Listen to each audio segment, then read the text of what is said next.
Nous sommes là pour être encore enseignés sur la parole de Dieu. Alléluia.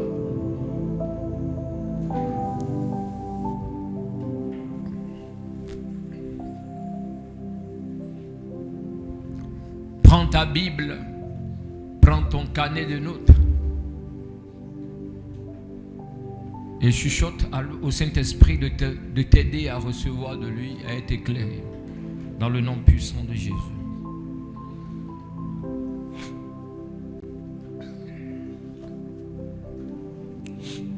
On peut aller? Saint-Esprit, donne gloire au Seigneur ce soir dans le nom puissant de Jésus. Amen. La Bible déclare que nous avons vaincu à cause du sang de l'agneau et à cause de la parole de notre témoignage. Le témoignage est très important. Vous savez, le témoignage, c'est très important. Et je commencerai mon message de ce soir par un témoignage. J'étais là tout à l'heure dans la journée. Écoute bien le message, écoute mon témoignage, ça va t'aider. Parce que c'est suite à ce témoignage, le Saint-Esprit a commencé par me parler. L'Esprit de Dieu a commencé par me parler. Il a commencé par m'enseigner encore sur des choses qu'il m'avait déjà données autrefois, mais qu'il a donné encore avec grâce ce soir, cet après-midi. Je prie que la grâce que Dieu m'a communiquée au travers de cet enseignement te soit aussi communiquée au nom puissant de Jésus-Christ. Je prie que la foi que Dieu a stimulée en moi, de par cet enseignement, te soit aussi communiquée dans le nom puissant de Jésus-Christ. Je prie pour toi que cette semence de ce soir trouve une terre fertile et porte ses fruits dans le nom puissant de Jésus. Alors j'étais là cet après-midi quand j'ai reçu un appel d'une amie à moi. C'est une amie que j'avais connue depuis Action Faith. Elle m'a appelé et elle m'avait dit que c'est comme ça qu'elle cherchait quelqu'un chez qui elle allait. Si moi je connaissais quelqu'un, si toutefois, bon, vous comprenez, tu n'as pas. Si tu connais quelqu'un qui va me prêter de l'argent avec des intérêts.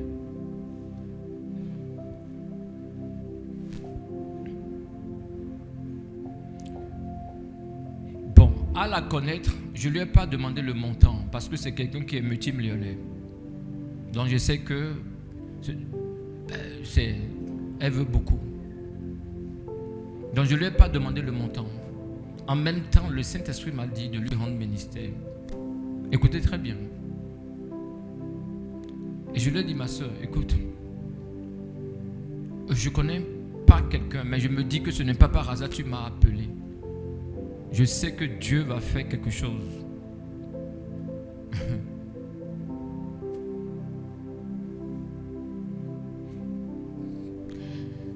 Et elle a dit que c'est comme... Elle a commencé par parler de la situation. Elle a besoin de moins de 95 000 $. Ça fait plus de 50 millions. Écoutez l'histoire. Elle est importatrice. Elle amène des conteneurs. Elle a besoin de plus de 95 000 $. Un peu, disons 55 ou 54 millions. Écoutez bien l'histoire. Bon, moi je ne suis pas impressionné par le montant. J'ai commencé par lui rendre ministère. Je dis, écoute-moi ma soeur. Moi je sais que ce n'est pas par hasard. Dieu a permis que tu m'appelles. Écoute bien. Je suis déjà passé dans des cas comme ça où j'ai eu besoin d'argent. Urgent. Écoute, voici ce que je fais, je t'enseigne. Je sais que tu sais, mais je te rappelle ça. Quand je suis dans des cas comme ça, je sème. Elle dit, oh prophète, j'ai plus rien. J'ai déjà secoué tout. J'ai souri. J'ai dit, ok, il n'y a pas de problème. J'ai aussi traversé ça. Voici ce qu'on fait. Quand tu te retrouves dans un cas où tu n'as même plus la semence, tu dois prier. Prie. Et tu pries en mode, tu cherches compassion de Dieu. Tu cherches la miséricorde de Dieu. C'est ça la requête. Tu montes vers Dieu par le sang de Jésus. Et tu demandes à Dieu de regarder au sang pour répondre. Alléluia. Il dit, ah prophète, je dis, ça marche toujours. Je lui ai dit, j'ai jamais fait ça, ça a tapé poteau. Ça marche toujours. Tu montes par le sang. Tu demandes à Dieu compassion, de regarder au sang de Jésus pour te rendre ministère. Il dit, prophète, on a commencé à parler comment... Bon, il y a des choses que je ne peux pas vous dire. Elle disait beaucoup de choses, vous voyez. Je lui ai dit, et ma soeur, ce n'est pas par hasard que tu m'as appelé. Et à l'instant où je suis en train de te parler, je sais que l'ange de la compassion est déjà en train d'agir. Moi, je crois fermement que si tu fais ça, ça marche. Voici ce que Dieu fait. Très souvent, quand tu pries comme ça, par le sang de Christ, tu demandes compassion, miséricorde, il te répond en envoyant la semence. Tu as besoin de 95 000 $. Je ne te garantis pas que au travers de cette prière, Dieu te donnera les 95 000 $. Mais je te garantis de quelque chose. Il répondra et tu sauras qu'il a fait quelque chose. Soit en t'envoyant la semence, soit en envoyant les 95 000 $, mais il va toujours faire quelque chose. Et ce que tu vas recevoir, c'est la semence. Et c'est ça maintenant tu vas planter en action de grâce. Et tu vas voir, soit tu auras plus que les 95 000, soit d'une manière ou d'une autre. De toute façon, Dieu fait il fait toujours quelque chose. Tu vois mon assurance, je te communique ça au nom de Jésus. Ouais, là où tu es là, quelqu'un peut t'appeler pour dire qu'il a besoin de 95 000 $. Non, dis-moi la vérité. Alléluia. Oh non, vous savez, c'est ça, l'enfant de Dieu doit comprendre. Les gens ne verront pas forcément, ils ne regarderont pas votre statut. C'est la grâce de Dieu que vous portez, ils vont regarder. La petite fille juive qui était chez Naaman était insignifiante, mais elle portait la solution de Naaman. Ou bien. Alors, donc, je dis, donc, j'ai garanti. Je lui ai dit, écoute, ça marche toujours. Rentre en mode compassion, miséricorde dans la prière et dis à Dieu tout de suite de regarder au sang pour faire quelque chose.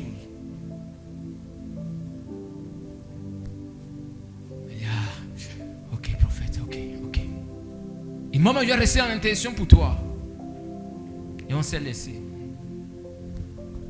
Ça va faire un truc de 1 heure, si c'est trop 2 heures. Je reçois encore son appel. Prophète, ton Dieu est vivant. Alléluia. Ton Dieu est vivant.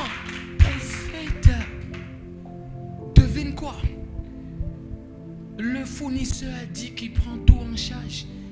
Il m'envoie le conteneur. Je finis, je lui envoie son argent. Jamais, lui là, il n'a jamais fait ça. Effectivement, je devais te le dire. Que effectivement, quand on montre en cherchant sa compassion, il réagit. Et maintenant, je vais te dire, quand elle parlait, elle dit, mais prophète, regarde-moi, regarde ma position, regarde ma position. Regarde ma position. Je ne savais plus. Je ne sais pas vers qui je vais me tourner pour demander de l'aide. Et elle a dit, à qui irons-nous? C'est quand elle a libéré la phrase, à qui irons-nous, que le Saint-Esprit a commencé par me rendre ministère. À qui irons-nous, Seigneur? Jean chapitre 6, verset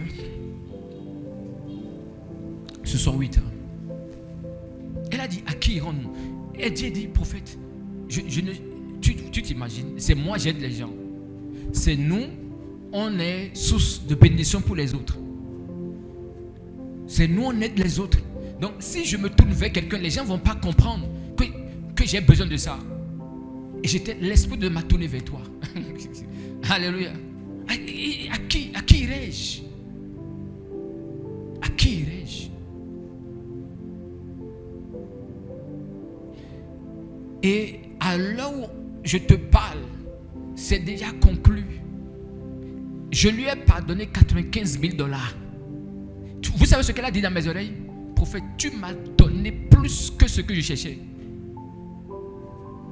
Elle vient de gagner un principe. Ça marche toujours. Que personne te mente. Le sang de Jésus marche toujours.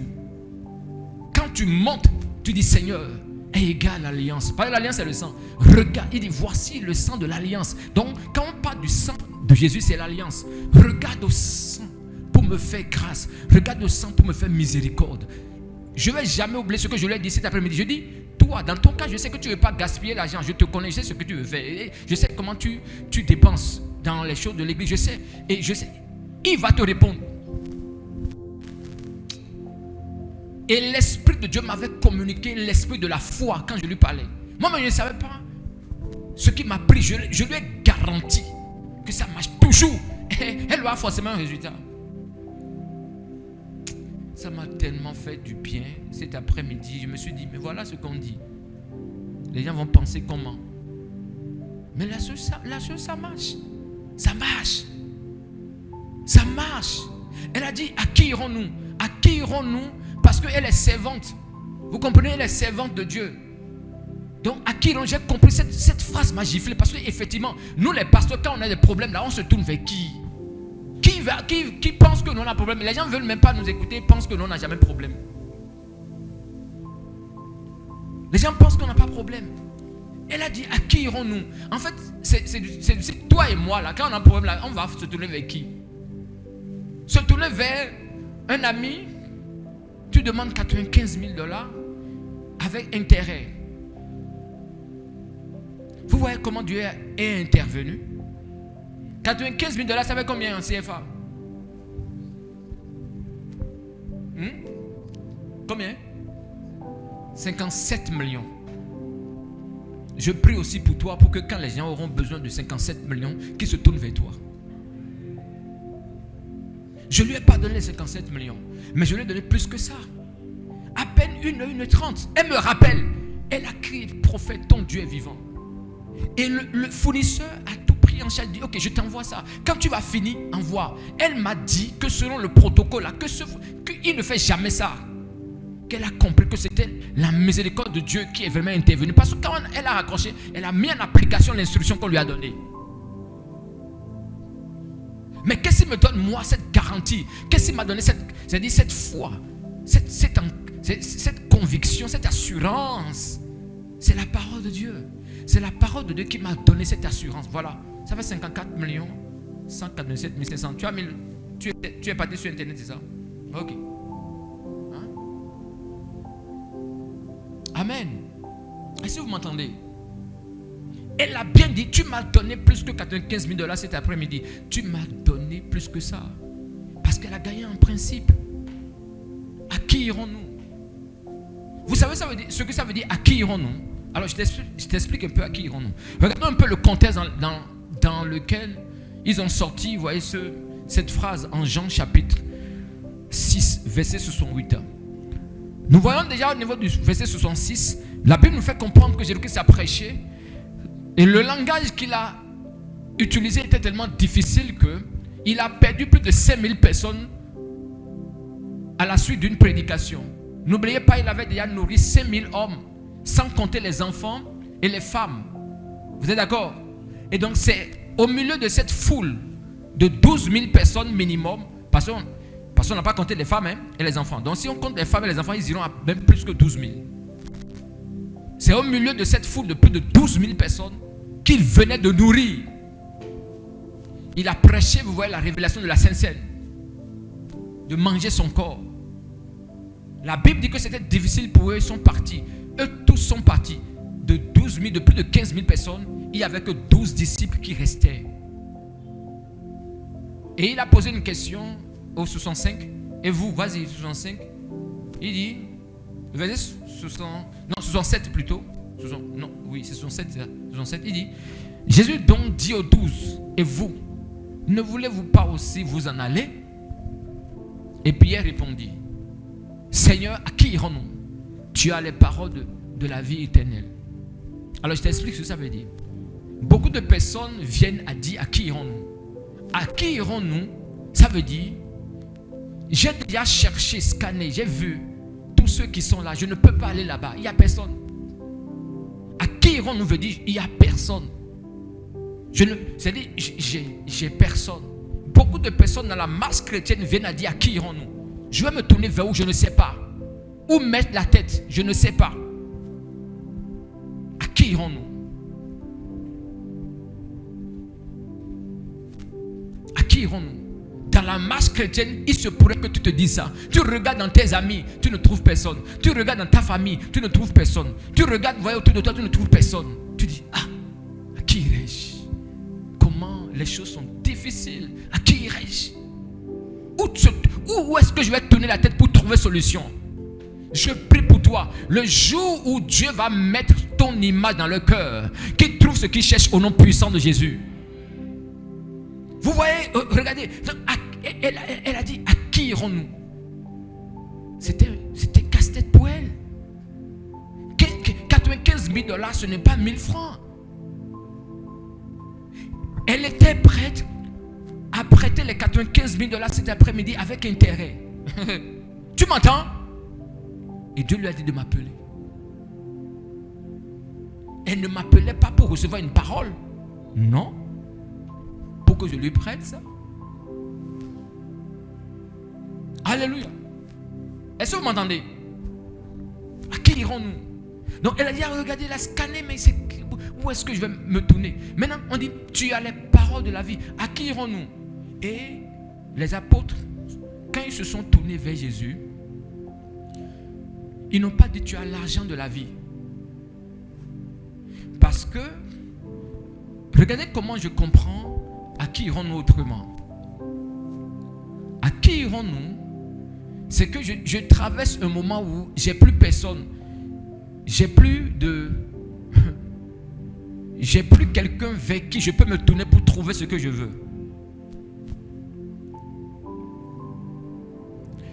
Regardez un peu. À qui irons-nous? C'est aussi une dimension, un niveau, une saison où tu atteins. Mais Dieu nous fait comprendre ici par la réponse de l'apôtre Pierre. Nous voyons que à cette dimension où l'enfant de Dieu commence par se poser cette question de savoir qu'il y a des paroles de vie garanties pour lui chez Dieu. Je répète, quand vous atteignez cette dimension, ce niveau, cette étape, je peux dire cette saison, où vous vous posez cette question, à qui irai-je? Parce que vous avez déjà cherché partout, vous ne savez pas là où vous allez vous tourner. Le passage de Jean chapitre 6, verset 68 nous garantit de quelque chose. Quand Pierre a atteint cette interrogation, en même temps une réponse est venue. Il dit, tu as les paroles de la vie éternelle. Ça veut dire quoi autrement? À chaque fois que l'enfant de Dieu va se trouver dans une situation où il se dit, mais vers qui je vais me tourner? De savoir que les paroles de vie de Dieu sont déjà garanties pour lui. Tu comprends? Donc à ce niveau, ne t'inquiète pas. Il se pourrait que là où tu es tout de suite, tu ne sais plus là où mettre la tête, vers qui te tourner. Mais la parole de Dieu me dit ce soir de te dire, à ce niveau, tu peux compter sur les paroles de vie de Dieu. Tu comprends? À qui irai-je? Vers qui me tourner avec ce problème, avec ce mal, avec ces blocages? Et la Bible dit, tu as les paroles. Donc, au moment où nous ne trouvons personne vers qui aller, nous voyons que toi, tu as les paroles de la vie. Donc, au moment où, à chaque fois, tu traverses des moments difficiles et tu ne sais là où mettre la tête, de savoir que Jésus-Christ est fidèle. Il a les paroles de la vie. Quand on parle de paroles de vie, ça veut dire quoi? C'est la parole qui génère les choses de vie. C'est la parole qui génère, qui va produire les choses dont vous avez besoin. La parole de Dieu est plus puissante que l'argent. Il n'a pas dit que tu as l'argent de la vie. Regardez un peu. Moi, je lui ai donné une parole, la parole de Dieu, qui dit que le sang a vaincu. Le sang de la miséricorde. C'est sur ça que je me suis basé. Je lui ai donné une instruction. En amenant ses regards sur la parole de vie. Et elle est partie la raccrocher avec parole de vie. Elle m'appelle une heure plus tard. Elle me dit que c'est comme ça que mon Dieu est vivant. Pourquoi? Parce que ce n'est pas l'argent qu'elle a eu. Sans l'argent qu'elle cherchait, le fournisseur a signé le contrat. Elle a eu plus que les 95 000 $. Elle a eu maintenant un principe de foi. peux appliquer à chaque fois. Tu as les paroles de la vie. Vous voyez donc ici, nous sommes en train de comprendre que les paroles sont plus importantes que tout. Il n'a pas dit tu as les prophéties. Il n'a pas dit tu as les visions. Il dit tu as les paroles. Il y a beaucoup de chrétiens qui sont à la quête des visions et des visionnaires. Tu me vois quoi dans mon avenir? Tu me vois quoi en fait? Écoutez, ce soir, je suis venu t'expliquer le Jean 6,68. Je suis venu te montrer que la parole de Dieu est plus puissante que les prophéties. Il se pourrait que tu n'aies pas de prophétie. Il se pourrait que tu n'aies pas de vision. Ce n'est pas grave. L'autorité de la parole est supérieure à la prophétie. Quiconque bâtit sa vie sur les prophéties va mal finir. Mais quiconque bâtit sa vie sur la parole, la Bible dit tout passera. Même les prophéties passeront. Mais la parole ne passera jamais. Les gens qui sont à la quête, regardez, les gens qui sont à la quête de vision, qu'est-ce que tu me vois? Regardez, ils sont très loin de leur Bible. Très loin de la parole de Dieu. C'est pourquoi ils tombent sur les mauvaises personnes qui leur prennent de l'argent, qui leur mentent. La parole de Dieu. Alléluia. Je parle à quelqu'un ce soir. Mon objectif ce soir, c'est de te ramener à la parole. Qu'est-ce qui m'a amené à rendre ministère à mon ami tout à l'heure? C'est la parole de Dieu qui me convainquait. Et aussi les expériences que j'ai eues avec cette parole. Je sais que la Bible dit, regardez un peu, on dit, il prend plaisir à la miséricorde plus qu'au sacrifice. Je me rappelle très bien, j'ai dit ça à mon ami là, je lui faisais comprendre que, tu sais, Dieu aimerait que son peuple reçoive plus que donne. Donc quand tu vas vers lui, tu montes par le sang, tu dis Seigneur, aie miséricorde. Ça veut dire que tu te mets dans une posture, tu veux recevoir quelque chose de Dieu. Il est content, il donne. J'ai dit ça aussi. Il prend plaisir à la miséricorde plus qu'au sacrifice. Donc ce qui voudrait dire quoi? Quand dans la marche, vous commencez, vous êtes bloqué à un niveau où les sacrifices sont finis. Vous devez savoir que il y a la miséricorde de Dieu qui est disponible. Et cette miséricorde prend, fait parler le sang, le sacrifice de Jésus en votre faveur. Oh, ce sacrifice est éternel. Vous savez, n'est-ce pas? Alléluia. Oh, c'est terrible. Donc, ce n'est pas la parole de Dieu que j'ai rendu ministère. Pas la parole de Dieu. Par la parole de Dieu. Elle pouvait dire, j'ai eu une vision. J'ai une prophétie. Écoutez, moi, je ne me laisse pas impressionner par les prophéties, par les visions. Hein. Non. La parole de Dieu est supérieure à toute prophétie.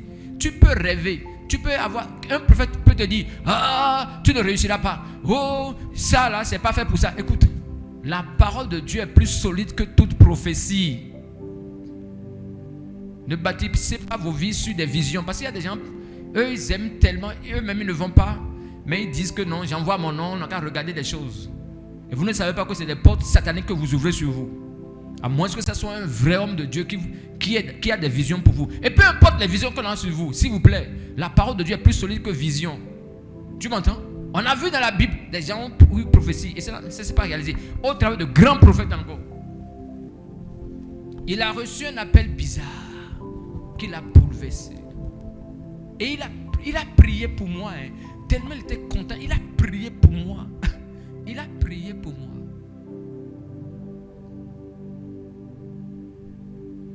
Je souriais parce que moi je savais en fait qu'il n'y a pas quelqu'un qui va placer sa confiance en la parole de Dieu. Et ça va taper poteau. N'écoutez pas votre peur. N'écoutez pas votre crainte. N'écoutez pas les gens. Je vais vous dire quelque chose. Quand Dieu est en train d'agir, on ne sait pas. Hein? Même quand on va vous dire, il faut la puissance du Saint-Esprit pour vous ouvrir les yeux. Quand nous lisons les histoires bibliques, nous avons pour habitude de critiquer les gens de la Bible. Eux, ils n'ont pas vu Jésus. Ils n'ont pas vu tel prophète. Nous-mêmes, nous sommes dedans, nous ne savons pas. Dieu, il va toujours, c'est un principe divin, il va toujours vous exposer à des circonstances qui demanderont votre humilité et votre foi avant d'expérimenter Dieu. Ça ne change pas. Que personne ne te mente. Ce n'est que comme ça. C'est la porte d'entrée des miracles. L'humilité. Et seuls les gens humbles, regardez très bien dans la Bible, expérimentent des grandes choses. Vous allez vous confronter à quelqu'un qui n'a pas un gros ventre. Un prophète peut être sale. Un pasteur peut être insignifiant. Même le pasteur, vous voyez, qui a gros ventre. Dieu s'assure à ce que certaines circonstances vous amènent à ne pas le voir lui sans les yeux de la foi. Peu importe le pasteur devant qui vous serez, même si c'est un grand pasteur, gros ventre, bliard, les circonstances dans lesquelles on expérimente Dieu demanderont toujours la foi. Or, la foi, quand elle s'exprime, elle ne s'ancre pas, vous voyez, sur des choses visibles.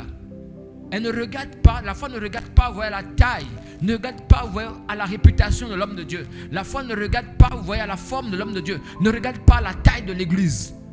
Au moment où vous allez expérimenter ça, allez voir, tout serait contre vous. Tout serait contre vous.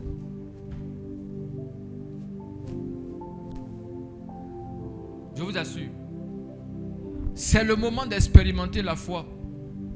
Vous êtes en train de vous dire que non, qu'il y a un temps où non, d'ici là maintenant, quand moi je vais voyager, j'irai en France et j'irai dans une église de 5000 places. Là maintenant, c'est là je vais, quand on va commencer maintenant à prier, je me couche par terre en même temps pour dire je suis le Seigneur. Tu n'as pas fait ça ici, c'est là-bas, tu verras. Il y a des gens comme ça. Ils se disent que c'est quand ils seront quelque part qui les impressionne,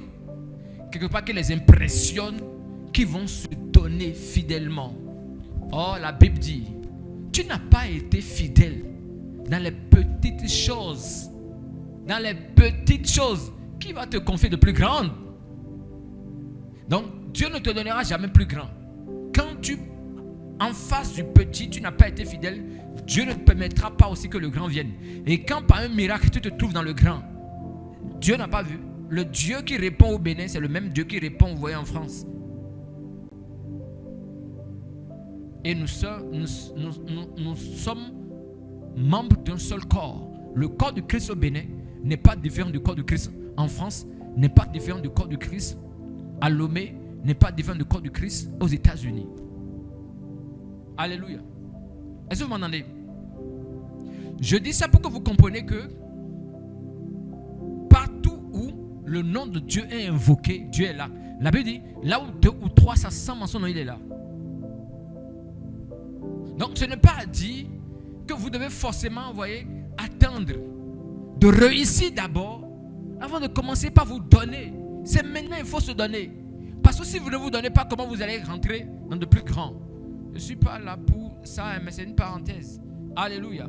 Les prophéties peuvent vous orienter, mais seule la parole vous établit. À qui irons-nous? Les paroles. Il a compris que c'est les paroles qui établissent. Est-ce que vous m'entendez? Ce n'est pas les prophéties, ce n'est pas les visions. 2 Timothée 3, 16, 17. Allons-y. 2 Timothée 3, 16, 17. Qui veut lire? Vas-y rapidement. 2 Timothée 3, verset 16 à 17. Toute écriture est inspirée de Dieu et utile pour enseigner, pour convaincre, pour corriger, pour instruire dans la justice, afin que l'homme de Dieu soit accompli et propre à toute bonne œuvre. Est-ce que vous entendez? Je passe avec mon micro. Alléluia. Relis encore. 2 Timothée 3, verset 16 à 17. Mon micro a un problème. Toute écriture est inspirée de Dieu. On parle de la parole de Dieu, vous êtes d'accord? La parole de Dieu est inspirée de Dieu. Donc ce que vous lisez là, c'est inspiré de Dieu. Jean 1:1 nous parle de la parole, donc c'est inspiré de Dieu. Allons-y. Toute écriture est inspirée de Dieu. Donc quand on parle d'écriture, c'est la parole, vous voyez, c'est la parole écrite.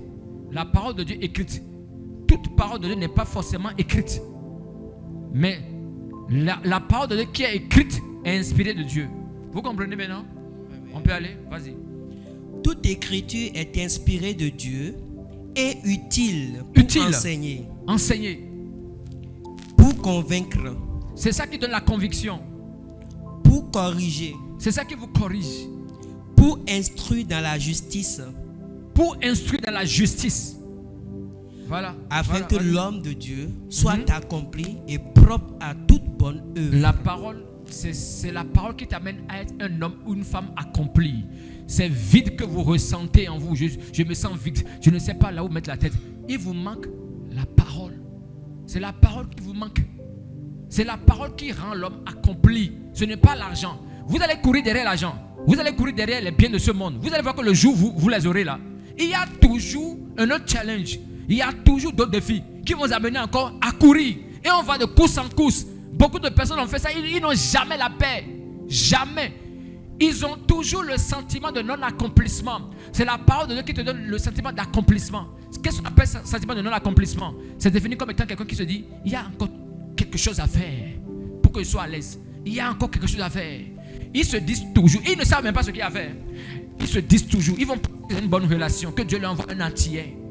L'antillais vient, il y a encore quelque chose. L'argent vient, il y a encore quelque chose.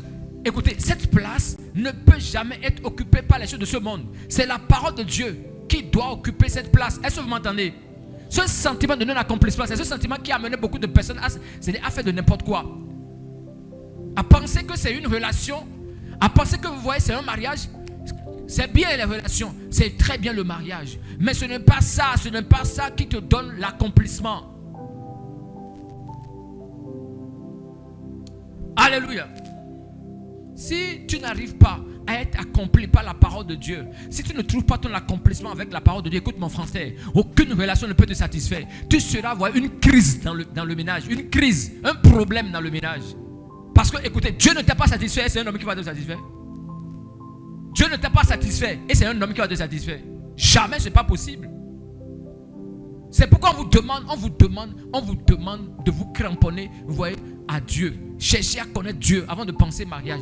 Parce que si Dieu vous bâtit, ce qui est en vous va attirer l'homme à votre image. Ce que vous ignorez là, l'homme attire ce qu'il est plus que ce qu'il veut.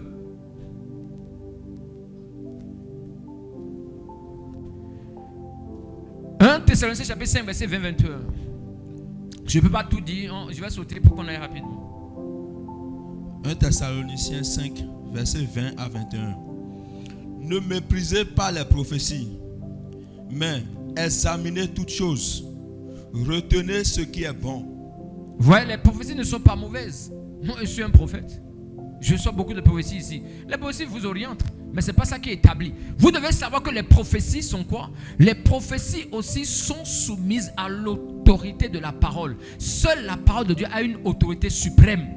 Seule la parole de Dieu, seules les Écritures ont une autorité suprême. Vous voyez les prophètes d'antan, dans la Bible, dans l'ancienne alliance, les prophètes d'antan ont fonctionné comme étant l'Écriture d'aujourd'hui. Quand ils parlent, c'est comme ça. Il n'y a aucun homme aujourd'hui qui ne soit à l'image de ces prophètes d'antan, à part les Écritures, que personne ne te mente. Il n'y a aucun homme aujourd'hui qui ne soit à l'image de ces prophètes d'antan. C'est-à-dire quand eux ils parlent là, c'est que c'est eux ou rien. C'est faux. Aujourd'hui, c'est l'Écriture, la Bible que tu en mets là. C'est elle seule qui peut te parler. Tu vas sauter, tu vas rouler par terre. Ce n'est que ça, tu verras. Non. La Bible dit que nous, les prophètes d'aujourd'hui, on prophétise partiellement. Ce n'est qu'une partie on donne, ce n'est pas tout. Mais l'Écriture, quelqu'un qui court derrière les Écritures, ce n'est pas mauvais d'avoir un prophète comme ami. Ce n'est pas mauvais d'avoir un pasteur comme ami. Dieu a, la Bible dit,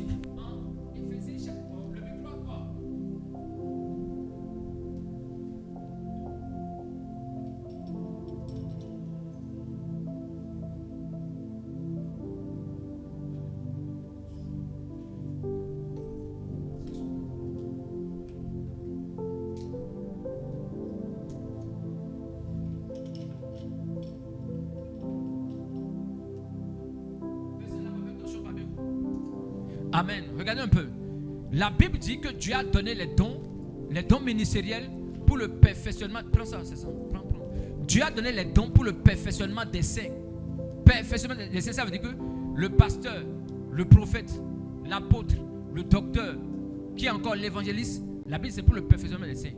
Dieu sait pourquoi il a donné. Il a donné parce que nous avons besoin de ça, ne le refusons pas. Mais écoutez, ce n'est pas, vous devez comprendre quelque chose. Le prophète n'est pas une fin en soi. Le prophète, lui, il est armé de la parole de Dieu. Donc c'est la parole de Dieu qui vous communique. Il n'est pas une finalité. Quelqu'un qui s'attache à la parole de Dieu là, il va commencer par se rendre compte que le prophète ne fait que confirmer des choses que Dieu lui avait déjà données dans le lieu secret. Il ne sera pas dépendant des hommes. Il ne sera pas dépendant des pasteurs. Pourquoi? Parce que lui-même sait ouvrir sa Bible et il lit la parole de Dieu. Et c'est là que vous allez voir que vous allez davantage comprendre l'homme de Dieu quand il prêche. Vous n'allez pas penser qu'il perd son temps. Le problème c'est que les cultes durent parce que l'atmosphère est lourde. Pourquoi l'atmosphère est lourde? Les gens ne lisent pas la Bible. Ils ne comprennent pas la parole jusqu'à voir la révélation. Donc quand l'homme de Dieu parle, vous voyez, ça ne circule pas. Ah, cette histoire encore dans la Bible. Pendant que tu es en train de penser à ça, lui il est déjà passé à une autre histoire. Quand est-ce que tu vas grandir? Alléluia. Les prophéties peuvent vous orienter, mais seule la parole peut vous établir. Amen. Est-ce que vous m'entendez? Continue.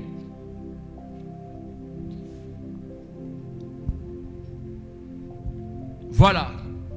Un croyant qui se nourrit de la Bible est plus stable.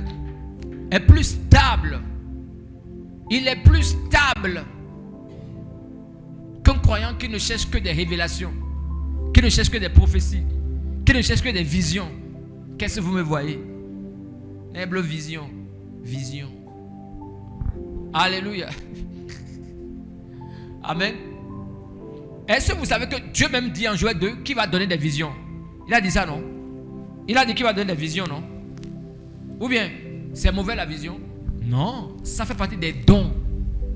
Tu m'entends? Monte avant ça. Avant ça, ça parle, on dit les prophéties. Non, voilà, on dit les prophéties, les songes et les visions sont des dons de Dieu. Mais ils sont toujours soumis à l'autorité des Écritures. Donc, ce qu'on a vu, ce qu'on a entendu sur toi, ce que tu as vu dans ton rêve, n'est pas aussi puissant que ce que la Bible dit. Quand tu te réveilles, par exemple, d'un rêve, tu as vu quelque chose et tu as assisté à ton propre enterrement. Tu as assisté, tu as vu un mekoukou, un mekoukou te pourchasser et tu te réveilles. Pardon. Dans la Bible, là, la parole de Dieu dit que tu es plus que vainqueur sur mekoukou. Donc, si je me réveille, je prends tout de suite connaissance de la parole de Dieu qui vient casser maintenant cette vision. La parole de Dieu est plus puissante que les visions que les sorciers vous donnent. Vous savez que l'une des stratégies de la sorcellerie, c'est de tout faire pour maintenir votre attention sur eux. Tout faire. Vous savez pourquoi ils font ça? Tu viens à une veille de prière. On a prié. On chasse l'esprit des eaux. On chasse les démons des eaux. On chasse, on détruit l'envoûtement. On chasse tout. Le soir même, tu rêves. Un homme ou bien une femme vient te faire bisous. Tu vas commencer par dire quoi? Que la prière n'a pas marché. Oh, c'est faux. La Bible dit qu'il est rusé. Le diable peut te donner des visions. Et c'est la parole de Dieu qui te donne la stabilité. C'est-à-dire, tu m'as visité, vous voyez, par un chien qui me pourchasse. Un démon que nous avons chassé le vendredi à 20h. Dans la nuit du vendredi, il revient. Tu compares la vision à la parole de Dieu. En toutes ces choses, nous sommes plus que vainqueurs. Ce n'est pas un rêve qui vient annoncer ta victoire. C'est la parole de Dieu qui l'a annoncé. Tu m'entends? Je ne guette pas mes rêves. Je ne guette pas mes visions. Je sonde les Écritures. Vous avez le choix. La foi, c'est un choix. Est-ce que vous m'entendez? N'attendez pas que vos rêves deviennent comme vous voulez pour prétendre que vous êtes délivré. Le diable, il est rusé. Il sait qu'il est parti. Mais qu'est-ce qu'il va faire? Il va vous bombarder de mensonges pour que vous-même, vous commencez par dire, effectivement, je ne suis pas délivré. Effectivement, le démon n'est pas parti. Et vous avez vous placez toute votre attention sur lui. C'est alors le démon qui est parti revient de nouveau.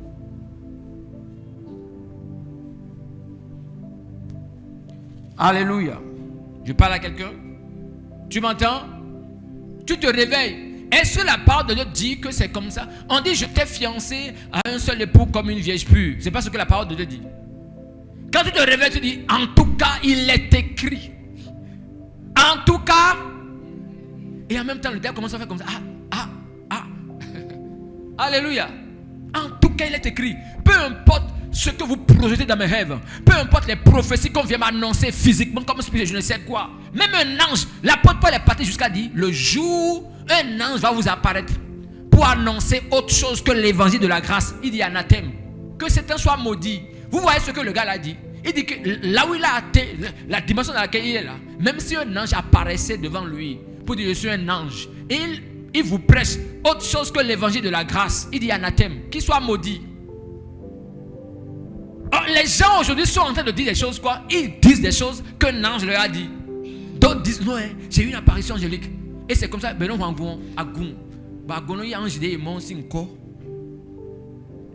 des choses bizarres qui sont contraires, vous voyez, à ce que la Bible dit. Ils s'en foutent. À partir du moment où vous voyez, c'est au travers d'une expérience spirituelle, ils valident. Non. Seules les Écritures ont une autorité suprême. Ce n'est pas une apparition angélique qui a une autorité suprême. Compare ta vie à ce que les Écritures disent. Ramène ta vie à ce que les Écritures disent. Et tu ne seras jamais victime de Satan. N'attends pas de sentir l'absence d'une douleur pour dire que tu es guéri. Tu es guéri parce que les Écritures disent que tu es guéri. Alléluia. Le diable vous bombarde l'esprit, la pensée de mensonge pour que vous vous alliez à ça. Rejetez le mensonge du diable. Parlez la parole de Dieu. Amen.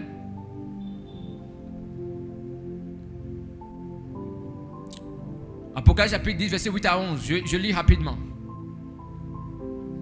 Apocalypse 10, 8 à 11. Tu peux poéter, c'est ça? Ok. Et la voix, écoute bien, je suis en train de conclure. Et la voix que j'avais entendue du ciel me parla de nouveau et dit, va. C'est l'apôtre Jean qui parle ici. Prends le petit livre ouvert dans la main de l'ange qui se tient debout sur la mer et sur la terre. Je pris le livre de la main de l'ange et je l'avalai. Il fut dans ma bouche doux comme du miel. Mais quand je l'eus avalé, mes entrailles furent remplies d'amertume. Puis on me dit, il faut que tu prophétises de nouveau sur beaucoup de peuples, de nations, de langues et de rois. Alléluia. Nous bénissons la parole de Dieu. Ici, vous voyez, c'est l'apôtre Jean qui parle. Dieu lui a dit de prendre le livre, de manger, de digérer. Écoutez, regardez très bien l'ordre des choses. On lui a dit de lire. On lui a dit de prendre et de manger. Ensuite, on lui dit, parle, c'est-à-dire prophétise. Retourne au verset 10. Il dit, quand il a pris, il fut dans ma bouche doux comme du miel. Mais quand je lui avalai, mes entrailles furent remplies d'amertume. Ça veut dire quoi? Comprenez ceci.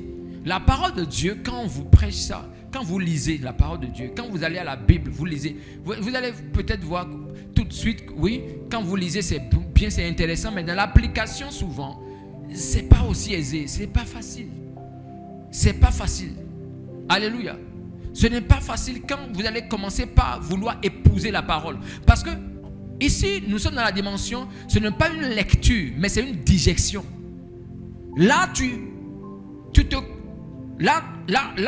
épouses ce que tu lis. Tu deviens ce que tu lis. Alors, tu ne peux pas devenir ce que tu lis sans mourir à toi-même. Ça fait mal. Quand on parle de il fut ni non, mais quand je lui avalai, mes entrailles furent remplies d'amertume, c'est la digestion. Mais dans cette digestion, vous devez savoir qu'il y a une lutte. Une lutte entre la chair et la volonté de Dieu. Ça fait toujours mal. Est-ce que vous m'entendez? Ça fait mal. Quand vous lisez la parole de Dieu et vous voulez vraiment ressembler à ça, vous allez voir qu'il y aura forcément une lutte intérieure.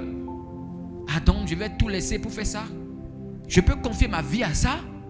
Je peux confier ma vie à ça là maintenant? Avec tout ce que moi j'ai déjà vu dans ma vie. La dernière fois j'ai vu, on a fait apparaître un ancêtre qui est mort, ça fait 400 ans. Je parlais avec quelqu'un la semaine passée, un oncle à moi.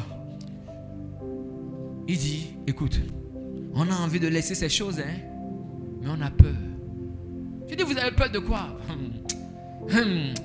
C'est quoi? En fait, ils sont dans les cultes de mort, où on leur présente des morts de la maison. C'est tel ça, et ça apparaît, tel ça, et ça apparaît. Et quand ils ne donnent pas à manger à ces morts-là, c'est qu'ils commencent à avoir des problèmes. Donc, ils ont peur. Ils ont peur. Dis à celui qui est à côté de toi, tu peux confier ta vie à la parole de Dieu. Dis-lui, la parole de Dieu est Dieu. Alléluia. Quand je lui avalais, mes entrailles furent remplies d'amertume. Continue. Regardez bien. Donc, quand il a digéré la parole, ce n'est pas seulement lu, hein. Dieu dit avale, digère. Tu m'entends? Deviens ce que tu lis. Deviens. Il n'y a pas d'objection. C'est une fois il a fini qu'il peut être maintenant utile aux autres. Il devait maintenant suivre de bénédiction. Il faut que tu prophétises. Vous voyez, il n'y a pas celui-là qui va manger la Bible, qui ne deviendra pas, vous voyez, qui ne rentrera pas dans l'accomplissement de cette prophétie donnée au patriarche, sujet de bénédiction. Tu deviendras forcément sujet de bénédiction quand tu digères la parole de Dieu. Écoutez, quiconque lira et avalera, digérera la parole de Dieu, devient tout de suite un sujet de bénédiction. Dieu va le prendre maintenant pour l'utiliser pour les autres. Regardez ici, l'autre, il faut que tu prophétises de nouveau sur beaucoup de peuples. Maintenant, regardez l'autre, on dit peuple. Il devient maintenant utile pour les peuples. Dieu va commencer, vous voyez, de 1, 2, 3 personnes. Dieu va commencer par lui donner des peuples. Ensuite, des nations. Ensuite, des langues. Ensuite, des rois. Vous voyez, ça c'est l'influence. La parole qu'il a digérée étant maintenant son influence. Vas-y. La parole qu'il a digérée étant maintenant son influence. La profondeur de la parole détermine souvent l'étendue de l'influence. Vous allez voir que vous êtes capable de prier pour une seule personne. Mais quand on dit votre famille là, vous n'êtes pas capable de prier pour toute la famille. Ça ne marche pas. Pourquoi? Parce que la parole que vous avez, la parole que vous avez, la parole que vous allez digérer, c'est cette parole qui va définir votre influence. Moins vous digérez, moins vous avez l'influence. Tu m'entends? Qui comprend ce que je dis ce soir? Moins vous allez digérer la parole et moins vous avez l'influence. Et ce que je dis là, je parle de l'influence en tout. Hein. Ce n'est pas seulement affaire de prier pour les gens. Non, non. Dans les affaires, tout ce que vous faites, vous devez savoir que si vous êtes homme d'affaires, vous êtes médecin, vous êtes danseur, vous êtes chanteur, vous êtes mécanicien, vous êtes dentiste, peu importe qui vous êtes, la parole de Dieu étend votre influence. Étend votre influence. Plus vous êtes nourri de la parole de Dieu, plus Dieu vous élargit. Il élargit votre champ d'action. Donc si tu es vendeuse de hardware, tu n'as pas forcément, tu ne dépends pas du marketing digital. Tu ne dépends pas d'un homme ou d'une femme, à moins que le Saint-Esprit ne te convainque de te tourner vers telle agence publicitaire de faire ci, de faire ça. Il se pourrait que ça soit ça. Il se pourrait que Dieu utilise aussi ces outils. Mais déjà c'est la parole. La parole. Plus vous êtes nourri de la parole, plus Dieu peut élargir votre champ d'action. Vous voyez, donc quand le prophète a mangé et a digéré, Dieu a commencé de 1, 2 personnes. Dieu est parti à peuple. Ensuite, nation, langue, hein, et les rois. Les rois, ça veut dire les grands de ce monde. Les grands de ce monde viendront à vous. Pourquoi? Parce que vous portez la parole de Dieu en vous. Et non une prophétie que vous avez reçue. Alléluia. Vous comprenez? Donc l'autorité publique naît dans l'intimité dans les Écritures. Plus vous êtes intime aux Écritures, et plus vous voyez au dehors, sur la place, vous exercez l'autorité. Les gens n'arrivent même pas à chasser les démons mouches. Ils n'ont aucune intimité avec les Écritures. Ils ne lisent pas la parole de Dieu. Ils ne veulent même pas lire. En oubliant que ce que vous attirez vers vous est à l'image de ce qui se passe à l'intérieur de vous. Dieu exauce ce que vous êtes à l'intérieur, plus que ce que vous déclarez. Il a pris le soin de demander au prophète de digérer la parole avant d'ouvrir sa bouche. Alléluia. Je parle à quelqu'un. Donc on ne grandit pas seulement en multipliant les activités. C'est sûr que vous avez tellement d'activités. J'ai tel business, j'ai tel ci, j'ai tel ça. Non, la croissance ne vient pas dans les multiples, vous voyez, activités. On grandit en assimilant davantage la parole de Dieu. C'est la parole de Dieu que tu assimiles, tu manges, tu digères là. C'est cette parole qui définit ta croissance. Si tu ne sais pas, il te le dit. Tu peux être diplômé d'Harvard. Tu peux avoir bac plus 20 ans. Si tu es enfant de Dieu, ce n'est pas les diplômes qui te promeuvent, c'est ça, hein? Oui, c'est ça. Qui te promeuvent, ouais, c'est ça. Qui promeuvent les diplômes, c'est ça. Qui te promeuvent, oui, c'est ça. Je conjugue bien, hein? C'est ça. Verbe promouvoir au présent, troisième personne du pluriel. Promeuvent, c'est ça, non? C'est ça. Est-ce que vous m'entendez? Ce ne sont pas les diplômes. La Bible dit ce n'est pas l'esprit. Si tu places ta confiance sur les diplômes, Dieu lui-même va te confondre. Il va te confondre. Si vous placez votre confiance sur vos actifs, sur ce que vous avez, Dieu va vous confondre. Dieu va vous résister. C'est la Bible qui dit ça. Donc vous êtes obligé de placer votre confiance sur la parole de Dieu, sur ce que vous lisez. Vous faites à l'image, vous réalisez à l'image de la parole à laquelle vous croyez. Vous réalisez à l'image de la parole à laquelle vous croyez. Amen. Et de là on dit, votre influence ne dépassera jamais votre digestion de la parole de Dieu. Alléluia. Tu m'entends? Ton influence ne peut pas dépasser la parole que tu digères. Votre influence est définie par la parole que vous digérez. Quand on parle d'influence, ici, dans ce contexte, c'est votre capacité à être exaucé, à dominer, à vous faire écouter, entendre.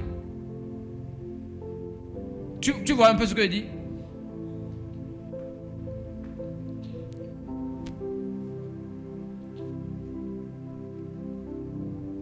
Alléluia.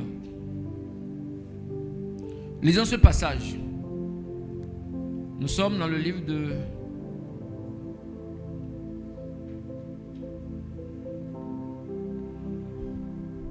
lisons Actes des apôtres. Non, un instant.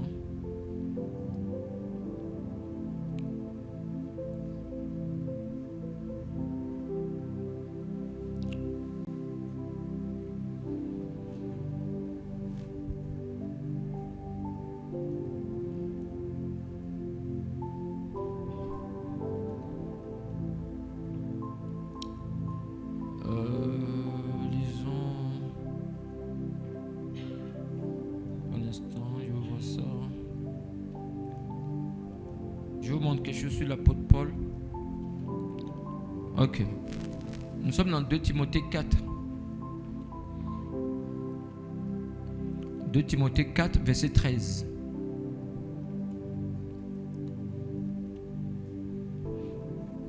Timothée 4, 13. Quand tu viendras, apporte le manteau que j'ai laissé à toi chez Carpus et les livres, surtout les parchemins. Regardez un peu. Ici, c'est l'apôtre Paul qui parle. Il était en prison. Ici, nous sommes en train de voir que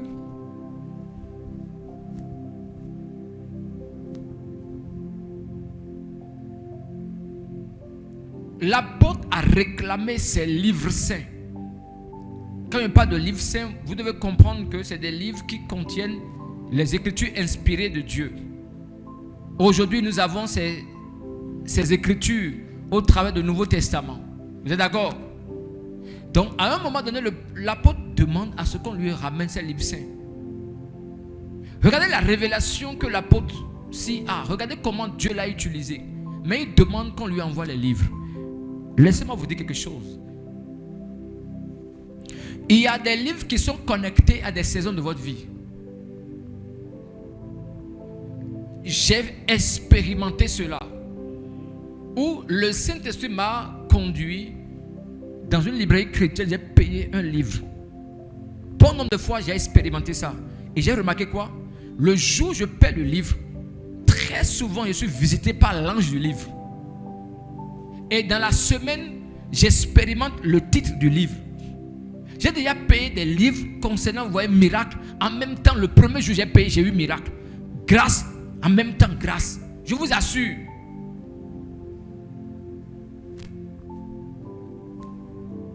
Votre prochaine saison est peut-être, vous voyez, dans un livre que vous devez lire.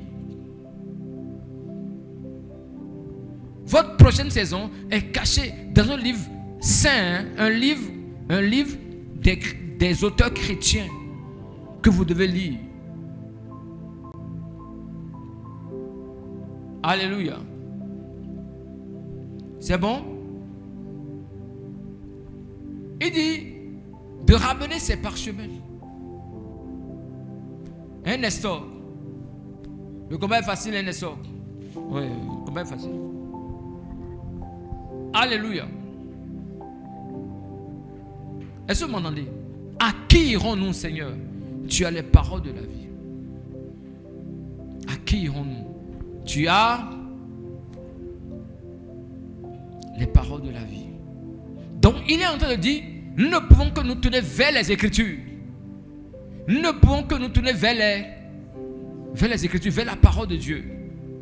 Quand nous sommes dans les circonstances où tout semble nous abandonner, nous devons nous tourner vers les Écritures. Et n'attendons pas à ce que tout nous abandonne avant de nous tourner vers les Écritures.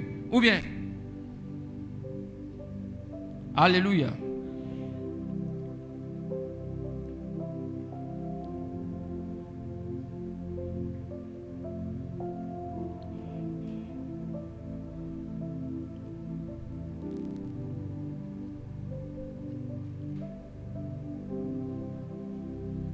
Alors pour conclure ce soir,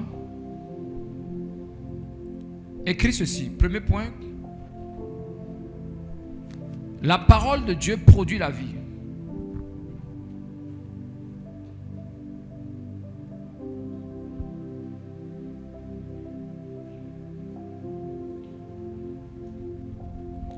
Si tu oublies tout, garde cette note quoi. La parole de Dieu produit la vie. C'est pourquoi il dit, j'ai les paroles, il dit, tu as les paroles de la vie. Donc ça produit la vie. Si tu as un business qui est mourant, la parole de Dieu peut réveiller le business. Si tu as un corps malade, la parole de Dieu peut réveiller, ressusciter ton corps. Tu comprends? La parole de Dieu produit la vie. Amen. Je t'ai démontré ça tout à l'heure en Jean chapitre 1. Tout est né de la parole. Alléluia.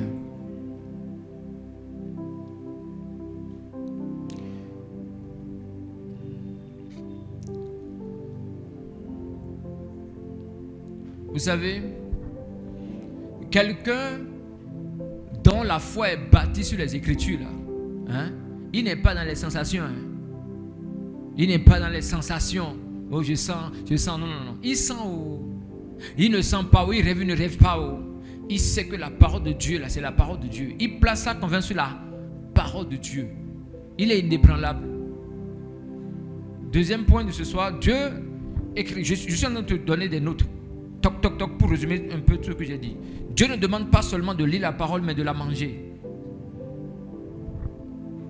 Je rappelle quoi, pour que tu écrives au moins quelque chose avant de partir. J'ai déjà expliqué ça. Dieu ne demande pas seulement de lire la parole, mais de la manger. Apocalypse que tu as vu tout à l'heure, Apocalypse chapitre 10 que je t'ai donné. Dieu ne demande pas seulement de lire la parole, mais de la manger. Tu comprends? Donc quand tu manges, ça fait partie de toi. La parole fait partie de toi. Ça fait partie de toi. Quelqu'un qui t'appelle pour dire qu'il a besoin de 95 000 $. j'ai actualisé une parole de Dieu. Parce que la parole, je porte cette parole. Et c'est avec cette parole que je l'ai rendu ministère. Tu comprends? Alléluia.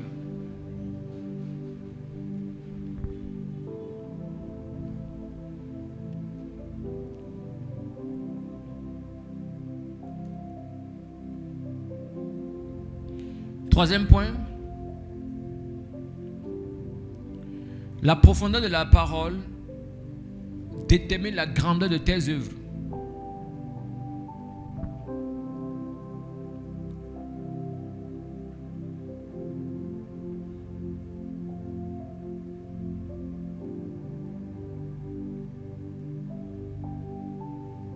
La profondeur de la parole détermine la grandeur de tes œuvres. On va s'arrêter là pour ce soir. Simon Pierre lui répondit, Seigneur, à qui irons-nous? Tu as les paroles de la vie éternelle. Une autre version. Donc, si vous êtes là et vous pensez qu'avec le temps ça ira, non. Ce n'est pas avec le temps ça ira. Actes chapitre 20, verset 32. Ok, attends, je lis d'abord cette version. On dit, tu as les paroles qui permettent de vivre avec Dieu pour toujours. Donne-moi Actes 20, 32. Si vous pensez qu'avec le temps ça ira, vous vous trompez. Pourquoi? Parce que vous êtes maintenant devenu, vous êtes devenu enfant de Dieu. Et vous êtes bâti par la parole. C'est la parole qui définit votre saison. Si vous pensez qu'avec le temps ça ira, vous vous trompez. Hein? Vous vous trompez. C'est la parole c'est la parole à laquelle vous ressemblez qui fait votre vie. C'est pourquoi il dit de manger, il n'a pas dit de lire seulement. Vous devez devenir, vous voyez, un avec la parole. C'est pourquoi on dit de manger. Là, vous transportez ça. Et c'est cette parole maintenant qui définit votre caractère. Alléluia. Et maintenant, je vous recommande à Dieu et à la parole de sa grâce. Vous voyez, à celui qui peut édifier et donner l'héritage avec tous les sanctifiés. Une autre version.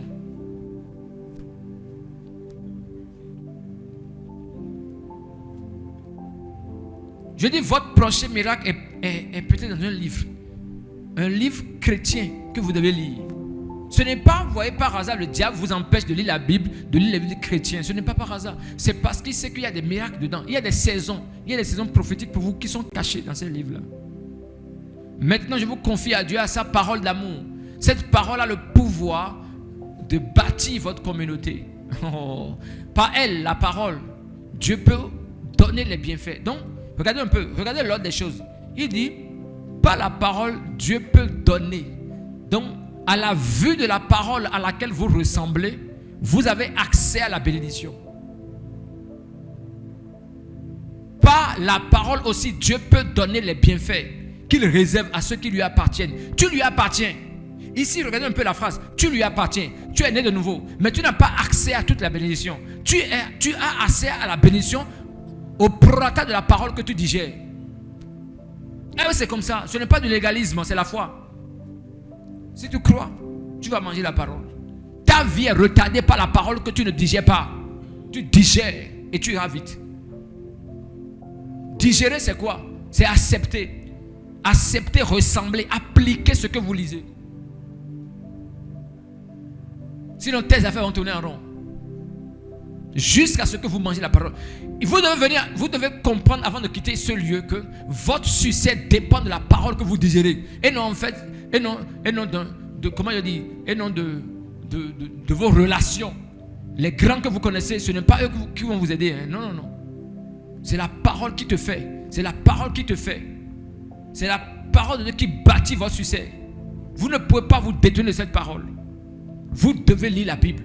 Vous devez lire et accepter. Quand vous lisez, vous acceptez. Amen, amen, amen, amen. Lisez. Quand tu vas quitter ici ce soir avant de dormir, lis la Bible. Demain, lis la Bible. Va payer un livre chrétien dans les librairies chrétiennes. Il ne faut pas venir prêter pour moi. Je ne prête plus. Parce que je ne sais plus qui prête. Les gens oublient qu'ils ont pris chez moi. Et ils commencent par se comporter comme s'ils sont les propriétaires du livre.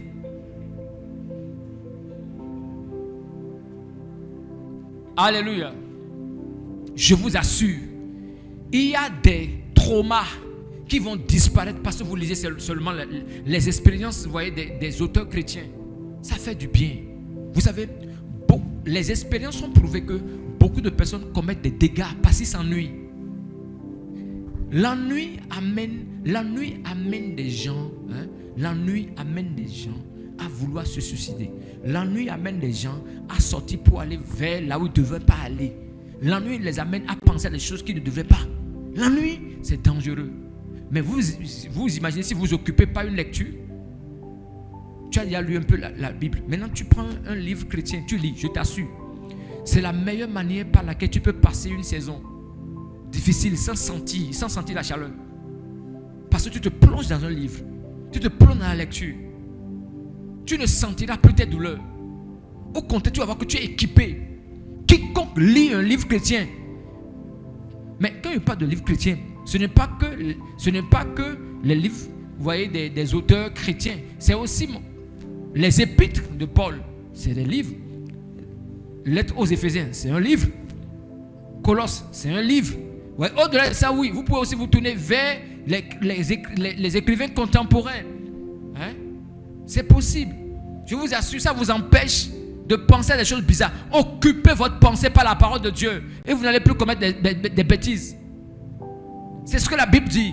Que des choses de grâce, ouais, que des choses de grâce vous animent. Ne permettez pas que votre pensée soit sur des choses bizarres. Que votre pensée, vous voyez, soit animée par des choses de Dieu, des paroles de grâce. Je crois qu'il y a un passage qui parle de ça. J'ai oublié la référence.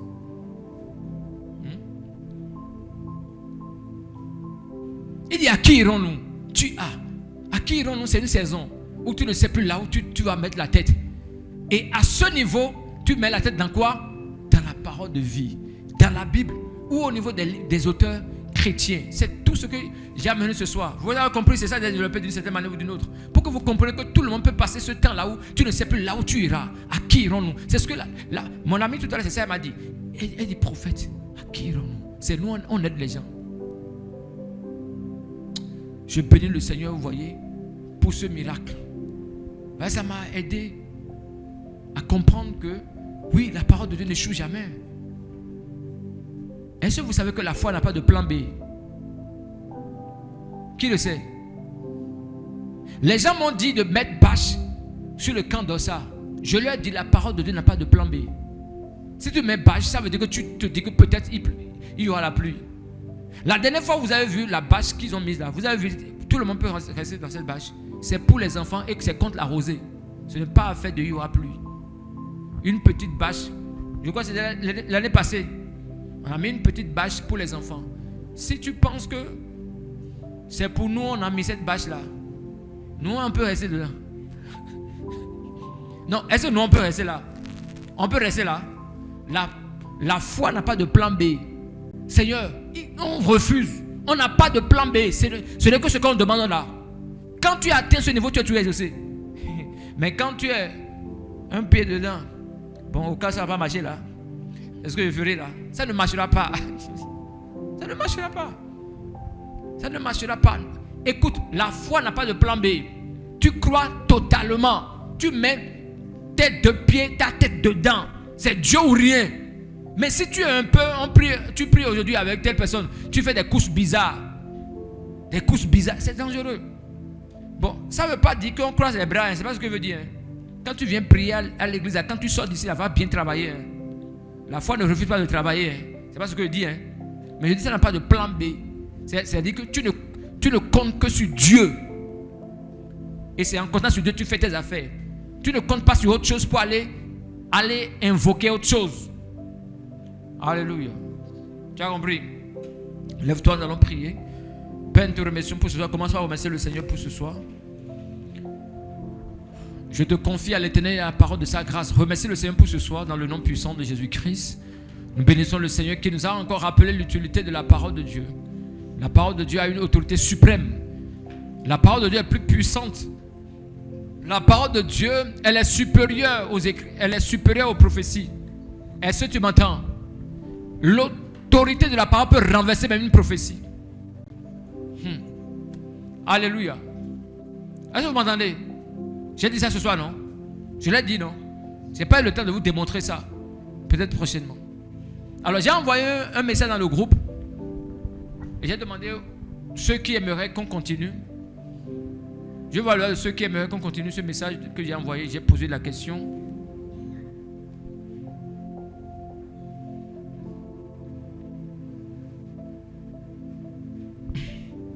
Lève bien le doigt ici. Je veux bien voir. Ouais, il y a des gens en fait, ils ne lisent pas les Écritures. J'ai envoyé dans le groupe. Pourquoi tu te caches là-bas? Bon, vous, ok, je vous comprends. Vous. Madame Hélène, vous avez lu.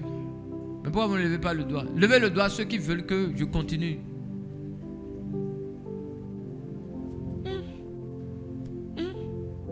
Que je continue quoi? Quel message? Hein? Jess, de continuer? De continuer quoi? C'est toi seul, regarde, c'est toi seul, c'est ça? Le message qu'on veut continuer.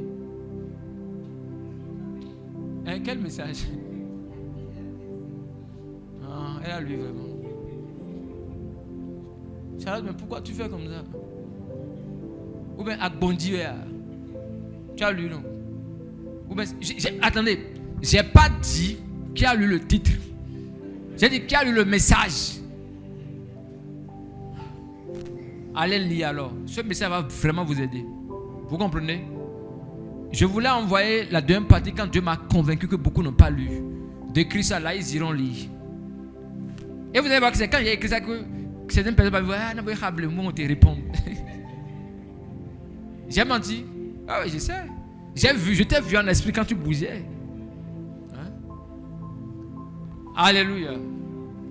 Dis Père Céleste, par le Saint-Esprit, donne-nous la soif de ta parole. Père Céleste, par le Saint-Esprit, réveille en nous le feu pour la parole, le feu pour la lecture, le feu pour digérer ta parole, dans le nom de Jésus. Père Céleste, que tout esprit de paresse qui m'empêche de méditer la parole soit lié ce soir, dans le nom de Jésus. Père Céleste, accorde-moi la grâce de lire, de manger ta parole, de digérer ta parole, dans le nom de Jésus. J'ai compris ce soir que tout est fait par cette parole. La parole est incontournable. Elle est supérieure à toute prophétie. Et son autorité est suprême. L'autorité de la parole peut renverser toute prophétie. Père Céleste, j'ai compris ce soir. À qui irons-nous si ce n'est qu'à toi, Seigneur? Tu as les paroles de la vie. Je choisis ce soir les paroles de la vie qui sont capables de me bâtir, de me sauver, de me donner la prospérité dans le nom de Jésus. Alléluia. À qui irons-nous? Tu as les paroles de la vie. Vous voyez, il y a des gens qui vont se tourner vers vous et demander, ils vont chercher de l'aide. Vous leur donnez la parole de Dieu. Vous comprenez? La parole de Dieu, c'est ça, vous allez leur donner. Amen. Tu donnes la parole de Dieu. Je vous assure, ça ne ment pas. Je prie pour toi pour ce soir. Soyez tous couverts par le sang de Jésus. Quand vous allez quitter ici, allez mettre en application ce que vous avez entendu. Lisez la parole de Dieu. Elle produit la vie. Lisez la parole. Vous pouvez compter sur la parole. Vous pouvez placer votre confiance en la parole que vous lisez. Ça sauve, ça change. Écoutez, Dieu même a bâti toutes choses par la parole. Tu comprends? Tu comprends? Dieu même a fait les bénéfices par la parole. Donc tu peux aussi le faire. Donc c'est pourquoi le diable ne veut pas que vous lisez. Donc tu dois lire la parole de Dieu. Tu dois lire les livres. Demain, il faut tout faire pour payer un livre. Paye un livre. Tu peux déjà commencer par la Bible. Tu m'entends? Lis la Bible, mais il faut avoir un petit bouquin aussi pour lire. Parce que ça va te faire du bien, je t'assure. Avant la fin de cette semaine, il faut payer au moins un livre chrétien. Si tu ne sais pas, tu peux m'écrire, je vais te donner des références. Alléluia. Vous devez commencer par lire. Dis à celui qui est à côté de toi, ton prochain miracle est dans un livre chrétien. Alléluia. Je vous recommande à l'Éternel et à la parole de sa grâce. Je déclare que vous êtes bénis au nom puissant de Jésus. Je plonge vos offrandes dans le sang de Jésus, au nom puissant de Jésus-Christ. La Bible déclare que c'est lui. La parole de Dieu dit Il multiplie les fruits, il multipliera les fruits de votre justice. Personne ne peut déposer de la semence, c'est Dieu. Et Dieu ne multipliera pas, il multiplie toujours. Car il est fidèle. Peut-être pour le moment, ce n'est pas encore ta saison de moisson, de récolte. Peut-être c'est en cours, mais Dieu ne doit à personne. Tu m'entends? Il ne doit à personne. Peut-être ce n'est pas encore ton temps de récolter, mais on récolte toujours. Et ça ne s'arrête pas seulement à toi. Tu le récolteras et aussi tes enfants vont récolter. La Bible dit que personne ne vous trompe. On ne se moque pas de Dieu. Ce qu'un homme aura semé, le moissonnera. Ce n'est pas la Bible qui dit ça. Donc personne ne peut semer et ne pas moissonner. Je prie au nom puissant de Jésus-Christ. Je te plonge dans le sang de Jésus. Je marque tes finances par le sang de Jésus. Je marque tes moyens de transport par le sang de Jésus-Christ. Alléluia. Partons la grâce. Que la grâce du Seigneur Jésus, l'amour de Dieu, la communion du Saint-Esprit soit avec nous tous. Dans le nom de Jésus. Oui, le bonheur et la grâce m'accompagnent tous les jours de ma vie. J'habite dans la main de Dieu éternellement. Qu'il en soit ainsi pour chaque personne. Dans le nom de Jésus. Amen.